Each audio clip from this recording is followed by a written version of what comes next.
প্রশ্নটা হলো যে হানাফি সমাজে মসজিদে এই বিশেষ করে এই শীতের সময় নভেম্বর ডিসেম্বর জানুয়ারি এই কয়েকটা মাস ফজরের সময় তো সারা বছরই লেটে নামাজ পড়ে, কিন্তু এই কয়েকটা মাস আসরের সময় অনেক ই করে। আমার এখানে এখনো এই 40 মিনিট সময় থাকে, মানে আসরের নামাজের পর 40 মিনিট সময় থাকে হুম হুম মাগরিব হুম। হইতে। জি। এই অবস্থায় এই একাই নামাজ পড়লেও তৃপ্তি পাচ্ছি না, আর হুম হুম। জামাতে যদি হয় তাও তৃপ্তি পাচ্ছি না। তো এক সময় মানে করণীয়টা কি, আসলেই কি করতে পারি? আপনার করণীয় রাসূলুল্লাহ সাল্লাল্লাহু আলাইহি ওয়াসাল্লাম বলেছেন।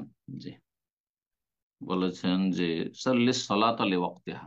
এমনটা যদি হয়, জালেম শাসকদের সম্পর্কে বলতে গিয়ে নবী সাল্লাল্লাহু আলাইহি ওয়াসাল্লাম বলেছেন যে তারা ইউমিতুনা সলাতা আন আওকাতিহা, সালাতকে তারা মেরে দিবে, হ্যাঁ সালাতের প্রাণ নাশ করবে, মানে মানে ওয়াক্ত থেকে পার করে দিবে।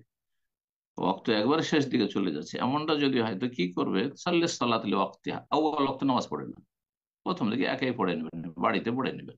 আউয়াল ওয়াক্ত আসর হচ্ছে যখন একটা আপনি কোনো কাঠি বা পাটকাঠি, যে কোনো লকড়ি দাঁড় করেন, আপনি একটা পাটকাঠি দাঁড় করেন বা কোনো কিছু দাঁড় করেন, আর তাতে দেখবেন যে ছায়া তার সমপরিমাণ হয়েছে। দুপুরে মাথার উপর যখন সূর্য ছিল, অতটুকু ছায়া, যেটা ফেউজ দেওয়াল বল, ওইটুকু বাদ দিয়ে এক কাঠি সমান হয়েছে।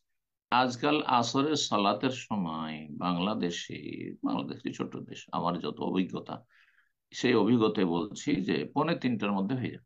এই শীতকালে 2:45-তে আসর হয়ে যায়। সেটা 4:30 বা 4:15 পড়বেন না, মোটেই না। তো 2:30 থেকে 2:45 সালাতের সময় হয়ে যায়। কোনো জায়গায় 2:30 হবে, কোনো জায়গায় 2:45, এর মধ্যে সালাতের সময় হয়ে যায়।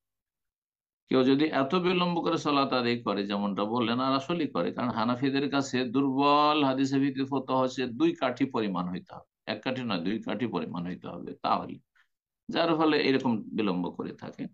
তাহলে আপনি আউয়াল ওয়াক্তে নামাজ পড়ে নেন, আর তারপরে যদি আপনি সেই গ্রামে অবস্থান করছেন, তাদের আজান শুনলেন, তাহলে মসজিদে চলে যান, তাদের সাথে নামাজটা পড়ে নেন বিলম্বে, সেটা আপনার জন্য নফল হয়ে যাবে।